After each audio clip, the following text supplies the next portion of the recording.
Hey guys, welcome to my channel. I am so excited to give you another patient testimonial. That patient is Miss Covington, who came here. We used to do a healthy living program within my health system, and during that program we would actually teach our patients about what to eat, and sometimes the things that they're being recommended elsewhere is not serving them. It has too much starch and sugar. And so she brought in this handout that was one of the handouts we gave during the Healthy Living program. And it just really tickled me because people would look at this stuff and say, that can't be good for you. So Ms. Covington, first of all, thanks for bringing that in, giving us a little flashback from the past, right? You're so welcome. So what exactly was on that handout that you made yourself? Well, the ingredients are 4 pork chops, 2 ounces of butter for frying, 1 pound of fresh green beans, salt, and pepper.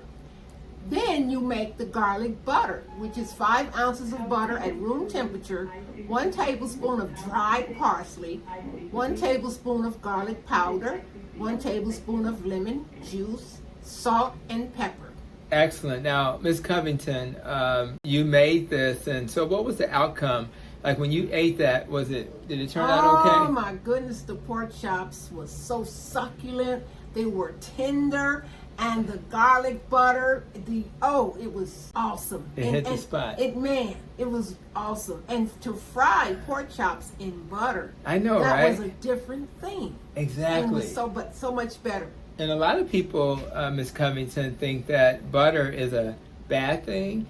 And I tell patients what's good for you is what Mother Nature made. So we used the mnemonic BOCA. I don't know if you remember that from our classes, but BOCA is butter, olive oil, coconut oil, avocado oil. So those are the types of oils that we find are better. So remember that. And BOCA means mouth in Spanish. You didn't know you was speaking a little Spanish, right? I did not. I did not. That's right. So and the other thing about this that's really cool, and by the way, guys, there's something called ghee, that's clarified butter, and that tends to take the higher temperatures better. But anyway, a lot of people also fear pork, right? Particularly in communities of color, people think, I can't eat the pork, it's bad for you. And the reality is pork will not raise your blood sugar. And arguably, if you look at the most nutrient-rich foods, you probably would start with organ meat like liver. Then you'd go to like beef. And then you go to things like pork. So who knew that beef, pork, and liver may be more nutrient-rich than the things that we're told, which is like kale and spinach. So I really thought it was nice to put this in front of you. I'm going to do another video where I'm going to give you another handout, which a lot of doctors hand out, which actually are the opposite of this, where they want you to eat a lot of starchy foods. So this is the path, guys. If you want to be healthy and you want to help yourself and your family, eat non-starchy foods. In other words, what's the animal protein, what's the non-starchy vegetable? This simple approach will help your patients heal. And then they'll come to the clinic celebrating. And which is what I did. That's what you did. And this is the key, guys. When you eat low carb, high fat, you actually can eat fat, which is probably one of the most satiating foods. It's also what makes things taste better. So don't be afraid of the fat.